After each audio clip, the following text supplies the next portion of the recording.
नमस्कार मित्रांनो, आज चाललो आम्ही घरी, कारण आमचा सेमिस्टर झाला खतम. एक्झाम झाल्या, मग काय थांबायचं हॉस्टेलवर. पटापट निघालो, साऱ्या बॅग पॅकेट आण. गरमी तर चालू रेल्वे स्टेशनवर, लय खतरनाक गरमी होत होती. प्रणव आला बा मदत करा, कारण आमच्या बॅगा बाना किती होत्या.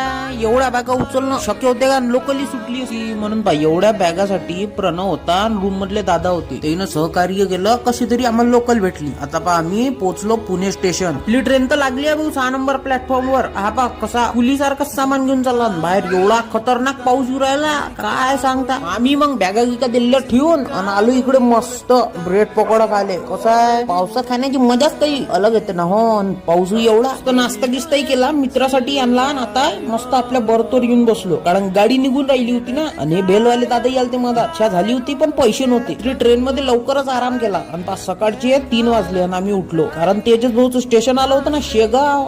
गजानन महाराजची